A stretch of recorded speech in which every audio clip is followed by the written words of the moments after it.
بسم اللہ الرحمن الرحیم۔ السلام علیکم۔ اور یہ بھی کہ فوج کا مال حاکم بیچ کر کھا رہے ہیں۔ دشمن کی سازش پوری طرح کامیاب ہے۔ دشمن کی سازش اسی ملک میں کامیاب ہوتی ہے جہاں کے چند ایک افراد دشمن کا ساتھ دینے پر اتر آتے ہیں۔ سلطان ایوبی نے کہا، اگر ہمارے اپنے بھائی دشمن کا اعلی کار بن جائیں تو ہم دشمن کا کیا بگاڑ سکتے ہیں؟ یہ بھی جس طرح اللہ کے ان شیروں کے جذبے کے زور پر اور ان کی جانیں قربان کر کے صلیبیوں کو میدان جنگ میں ناکو چنے چبوا رہا ہوں، اسی طرح میرے حاکم بھی پکے مسلمان ہوتے تو آج قبلہ اول آزاد ہوتا اور ہماری آذانیں یورپ میں گونج رہی ہوتیں، مگر میں مصر میں قید ہو کے رہ گیا ہوں۔ میرے جذبے اور میرا عزم زنجیروں میں جکڑے گئے ہیں۔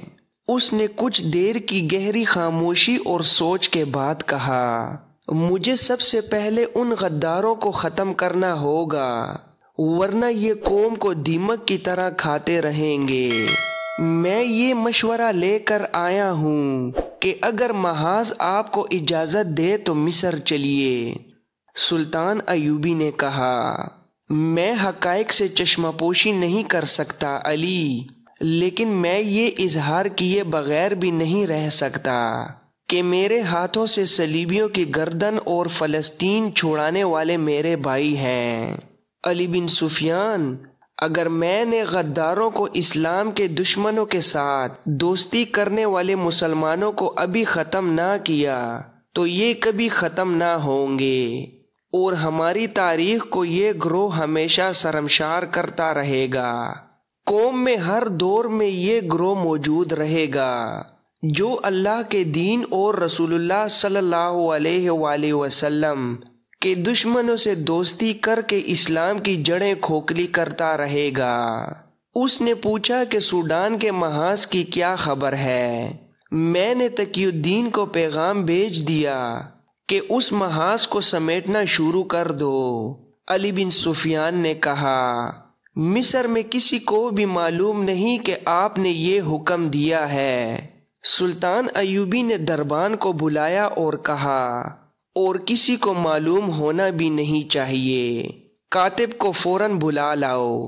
کاتب کاغذ اور قلمدان لے کر آیا تو سلطان ایوبی نے کہا، لکھو، قابل صد احترام نور الدین زنگی۔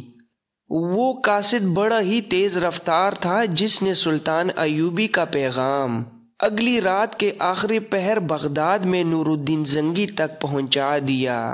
سلطان ایوبی نے اسے کہا تھا کہ راستے میں ہر چوکی پر اسے تازہ دم گھوڑا مل جائے گا، لیکن وہ گھوڑا صرف تبدیل کرے، خود آرام اور کھانے کے لیے نہ رکے، کہیں بھی گھوڑا آہستہ نہ چلے۔ اگر رات کو نور الدین زنگی کے پاس پہنچے تو دربان سے کہہ دے کہ انہیں جگا دے۔ اگر زنگی خفگی کا اظہار کرے تو کہہ دینا کہ صلاح الدین ایوبی نے کہا ہے کہ ہم سب جاگ رہے ہیں۔ قاصد جب نور الدین زنگی کے دروازے پر پہنچا تو محافظ دستے نے اسے روک دیا اور کہا کہ پیغام صبح دیا جائے گا۔ قاصد نے گھوڑے تو کئی بدلے تھے مگر کہیں پانی کا ایک گھونٹ پینے کے لیے بھی نہیں رکا تھا۔ تھکن، بھوک، پیاس اور 2 راتوں کی بیداری سے وہ لاش بن گیا تھا۔ زبان پیاس سے اکڑ گئی تھی، وہ پاؤں پر کھڑا نہیں ہو سکتا تھا اور اس کے منہ سے بات نہیں نکلتی تھی۔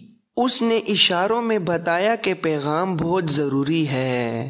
نور الدین زنگی نے بھی سلطان ایوبی کی طرح اپنے خصوصی عملے، دربان اور اپنے باڈی گارڈز کے کمانڈر کو کہہ رکھا تھا کہ کوئی ضروری بات یا پیغام ہو تو اس کی نیند اور آرام کی پرواہ نہ کی جائے۔ قاصد کی حالت دیکھ کر باڈی گارڈز نے اندر جا کر نور الدین زنگی کی خوابگاہ کا دروازہ کھٹکھٹایا۔ وہ باہر آ گیا اور قاصد کو ملاقات کے کمرے میں لے گیا۔ قاصد کمرے میں داخل ہوتے ہی گر پڑا۔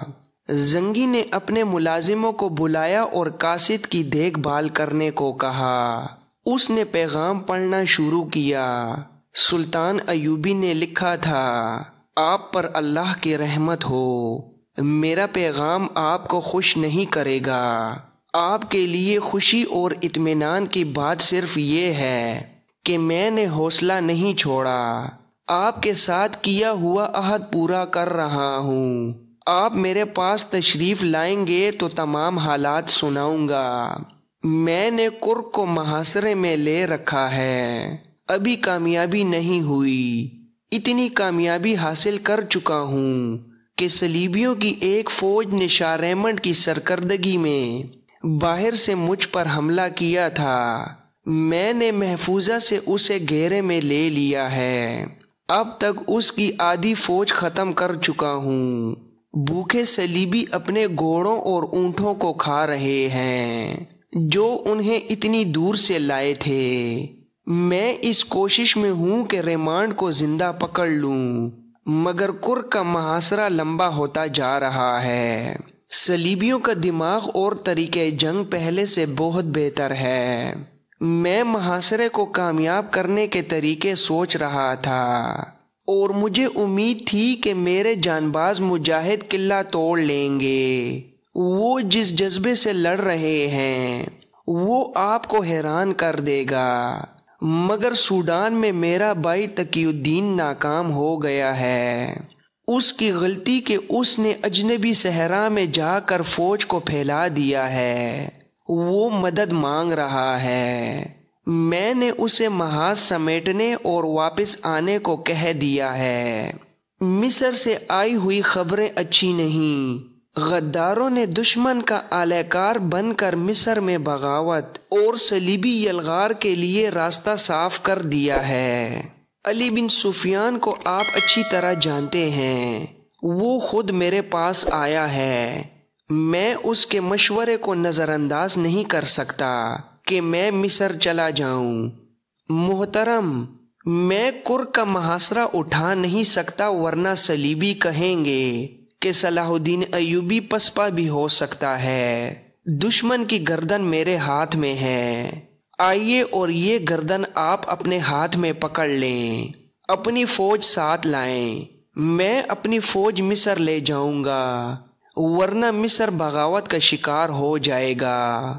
امید ہے کہ آپ میرے دوسرے پیغام کا انتظار نہیں کریں گے۔ نور الدین زنگی نے ایک لمحہ بھی انتظار نہ کیا، شب خوابی کے لباس میں ہی مصروف کار ہو گیا۔ فوجی حکام کو بلا لیا، انہیں احکام دیے اور دن ابھی آدھا بھی نہیں گزرا تھا کہ اس کی فوج کرک کی سمت کوچ کر چکی تھی۔ زنگی وہ مرد مجاہد تھا جس کا نام سن کر صلیبی بدک جاتے تھے۔ اس کے سینے میں ایمان کی شمع روشن تھی۔ وہ فن حرب و ضرب کا ماہر تھا۔ اس نے راستے میں کم سے کم پڑاؤ کیے اور اتنی جلدی محاذ پر پہنچا کہ سلطان ایوبی حیران رہ گیا۔ اگر قاصد پہلے سے اسے اطلاع نہ دے دیتا کہ زنگی اپنی فوج کے ساتھ آ رہا ہے تو دور سے گرد کے بادل دیکھ کر سلطان صلاح الدین سمجھتا کہ صلیبیوں کی فوج آ رہی ہے۔ سلطان ایوبی گھوڑا سرپٹ بگاتا استقبال کے لیے گیا۔ نور الدین زنگی اسے دیکھ کر گھوڑے سے کود آیا۔ اسلام کی عظمت کے یہ دونوں پاسبان جب گلے ملے تو جذبات کی شدت سے سلطان ایوبی کے آنسو نکل آئے۔ سلطان ایوبی نے نور الدین زنگی کو تمام تر حالات اور غداروں کی ساری کارستانیاں سنائیں۔ زنگی نے کہا، صلاح الدین، تمہاری عمر ابھی اتنی نہیں گزری کہ چند ایک حقائق کو قبول کر سکو۔ یہ اسلام کی بدنصیبی ہے کہ غدار ہماری قوم کا لازمی حصہ بن گئے ہیں اور قوم ان سے کبھی پاک نہیں ہوگی۔ مجھے صاف نظر آ رہا ہے کہ ایک وقت آئے گا جب غدار قوم پر باقاعدہ حکومت کریں گے، دشمن کے خلاف باتیں کریں گے، بلند دعوے کریں گے، دشمن کو کچل دینے کے نعرے لگائیں گے، مگر قوم جان نہیں سکے گی کہ ان کے حکمران دراصل اس کے اور اس کے دین کے دشمن کے ساتھ درپردہ دوستی کر چکے ہیں۔ دشمن انہی کو ڈال اور انہی کو تلوار بنائے گا اور ان کے ہاتھوں قوم کو مروائے گا۔ پریشان نہ ہو صلاح الدین، ہم حالات پر قابو پا لیں گے۔ تم مصر پہنچو اور تقی الدین کو مدد دے کر سوڈان سے نکالو۔ دائیں بائیں حملے کر کے دشمن کو الجھائے رکھو تاکہ تقی الدین کا کوئی دستہ کہیں گھیرے میں نہ آ جائے۔ مصر میں فوجوں کو یکجا کرو اور مصر میں جو فوج ہے اسے میرے پاس بھیج دو، میں اس کے دماغ سے بغاوت کا کیڑا نکال دوں گا۔ شام کے بعد زنگی نے اپنی فوج کو کرک کے محاصرے پر لگا دیا اور سلطان ایوبی کی فوج پیچھے ہٹ گئی۔ اسے فوراً قاہرہ کے لیے کوچ کا حکم دے دیا گیا۔ کچھ غلطی وہاں ہو گئی۔ جہاں سلطان ایوبی نے ریمانڈ کی فوج کو گھیرے میں لے رکھا تھا، زنگی نے جب وہاں اپنے دستے اس ہدایت کے ساتھ بھیجے کہ سلطان ایوبی کی فوج کی بدلی کرنی ہے تو احکام اور ہدایات پر کسی غلط فہمی کی بنا پر عمل نہ ہو سکا۔ ریمانڈ نے اتفاق سے اس سمت حملہ کیا جہاں اسے توقع تھی کہ مسلمانوں کا دستہ کمزور ہے۔ اس نے وہاں کسی کو بھی حملہ روکنے کے لیے تیار نہ پایا۔ وہ اس طرف سے نکل گیا اور کچھ فوج بھی نکل گئی۔ صلیبیوں کی بچی کچی فوج پھنسی رہ گئی، جسے اگلے روز پتہ چلا کہ ان کا حکمران کمانڈر بھاگ گیا ہے، تو اس نے بھی اندھا دھند بھاگنے کی کوشش کی۔ صلیبی اپنی جانیں بچانے کے لیے لڑے، کچھ مارے گئے اور بعض پکڑے گئے۔ نقصان یہ ہوا کہ ریمانڈ نکل گیا، فائدہ یہ ہوا کہ گھیرا کامیاب رہا اور نور الدین زنگی کی فوج کا یہ حصہ کرک کے محاصرے کو کامیاب کرنے کے لیے فارغ ہو گیا۔ سلطان ایوبی جب قاہرہ کو روانہ ہونے لگا تو حسرت بھری نظروں سے کرک کو دیکھا۔ اس نے زنگی سے کہا، تاریخ یہ تو نہیں کہے گی کہ سلطان صلاح الدین ایوبی پسپا ہو گیا تھا، میں نے محاصرہ اٹھایا تو نہیں؟ نور الدین زنگی نے اس کا گال تھپکا کر کہا، نہیں صلاح الدین، تم نے شکست نہیں کھائی، تم جذباتی ہو گئے ہو، جنگ جذبات سے نہیں لڑی جاتی۔ سلطان ایوبی نے کرک کو دیکھتے ہوئے کہا، میں آؤں گا میرے فلسطین، میں آؤں گا۔ ایوبی نے گھوڑے کو ایڑی لگائی اور پھر پیچھے مڑ کر نہیں دیکھا۔ نور الدین زنگی اسے دیکھتا رہا۔ وہ جب اپنے گھوڑے سمیت دور جا کر گرد میں چھپ گیا تو زنگی نے اپنے ایک نائب سے کہا، اسلام کو ہر دور میں ایک صلاح الدین ایوبی کی ضرورت ہوگی۔ مصر کے دیہاتی اس کی راہ دیکھ رہے تھے، ہر کسی کی زبان پر یہی الفاظ تھے، وہ آسمان سے آیا ہے، خدا کا دین لایا ہے، دل کی بات بتاتا ہے اور آنے والے وقت کے اندھیروں کو روشن کر کے دکھاتا ہے، مرے ہوں کو اٹھا دیتا ہے۔ وہ کون تھا جنہوں نے اسے دیکھا تھا؟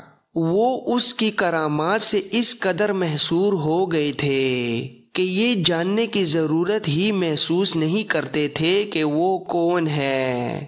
وہ تسلیم کر لیتے تھے کہ وہ آسمان سے آیا ہے، خدا کا دین لایا ہے، اور جو لوگ اس کے راہ دیکھ رہے تھے وہ اس سوال سے بے نیاز تھے کہ وہ کون ہے۔ قافلے گزرتے تھے تو اسی کی کرامات سناتے تھے۔ کوئی اکیلا مسافر کسی گاؤں میں جاتا تھا تو اسی کے معجزوں کا ذکر کرتا تھا۔ بعض لوگ اسے نبی اور پیغمبر بھی کہتے تھے، اور کچھ ایسے بھی تھے جو اسے بارش کا دیوتا مانتے تھے اور اس کی خوشنودی کے لیے انسانی جان کی قربانی دینے کے لیے بھی تیار تھے۔ ان میں سے کوئی بھی یہ جاننے کی کوشش نہیں کرتا تھا کہ اس کا مذہب کیا ہے اور وہ کیسا عقیدہ ساتھ لایا ہے۔ لوگ ابھی پسماندگی کے دور میں تھے، علم سے بے براہ تھے اور قدرت کے ستم کا شکار رہتے تھے۔ انہیں جہاں امید بنتی تھی کہ ان کے مصائب کا حل موجود ہے، وہاں سجدے کرتے تھے۔ ان کی اکثریت مسلمان تھی۔ اسلام کی روشنی وہاں تک پوری آب و تاب سے پہنچی تھی۔ مسلمانوں نے مسجدیں بھی بنا رکھی تھیں۔ رب کعبہ کے حضور 5 وقت سجدے بھی کرتے تھے، مگر اسلام کے سچے عقیدے کو پختہ کرنے کا کوئی انتظام نہ تھا۔ ان کے امام بے علم تھے جو اپنی امامت کو برقرار رکھنے کے لیے لوگوں کو عجیب و غریب باتیں بتاتے رہتے تھے۔ قرآن کریم کو انہوں نے نعوذ باللہ سحر اور جادو کے توڑ کی ایک کتاب بنا ڈالا تھا اور ایسا تاثر پیدا کر رکھا تھا کہ قرآن کو صرف امام سمجھ سکتا ہے۔ چنانچہ یہ مسلمان قرآن کو ہاتھ لگانے سے بھی ڈرتے تھے۔ ان اماموں نے لوگوں کے دلوں میں غیب کا ایک لفظ بٹھا دیا تھا اور انہیں باور کرا دیا تھا کہ جو کچھ بھی ہے وہ غیب میں ہے، اور غیب میں جھانکنے کی قدرت صرف امام کو حاصل ہے۔ اماموں نے انسان کو ایک کمزور چیز بنا دیا تھا۔ اس مقام سے وسوسے اور توہمات پیدا ہوئے۔ صحرائی آندھیوں کی چیخوں میں انہیں اس مخلوق کی آوازیں سنائی دینے لگیں جو امام کہتے تھے کہ انسانوں کو نظر نہیں آ سکتیں۔ بیماریاں جنات اور شرشرار بن گئیں۔ امام معالج اور عامل بن گئے۔ جنہوں نے دعویٰ کیا کہ ان کے قبضے میں جنات ہیں، انسان غیب کی سزا سے اتنے خوفزدہ رہنے لگے کہ ان کے دلوں میں اسلام کا عقیدہ کمزور پڑ گیا، اور وہ ہر اس آواز پر لبیک کہنے لگے جو انہیں غیب کی مخلوق اور غیب کی سزا سے بچانے کا یقین دلاتی تھی۔ یہی وجہ تھی کہ لوگ بےتابی سے اس کی راہ دیکھ رہے تھے جو آسمان سے آیا ہے اور مرے ہوں کو اٹھا دیتا ہے۔ وہ مصر کے اس دیہاتی علاقے میں وارد ہوا تھا جو جنوب مغرب کی سرحد کے ساتھ تھا۔ اس زمانے میں سرحد کا کوئی واضح وجود نہیں تھا۔ صلاح الدین ایوبی نے کاغذوں پر ایک لکیر کھینچ رکھی تھی، لیکن وہ بھی کہا کرتا تھا کہ دین اسلام کی اور سلطنت اسلامیہ کی کوئی سرحد نہیں۔ دراصل سرحد عقیدوں کے درمیان تھی۔ جہاں تک اسلام کی گرفت تھی وہ اسلامی سلطنت تھی، اور جہاں سے غیر اسلامی نظریات شروع ہوتے تھے وہ علاقہ غیر کہلاتا تھا۔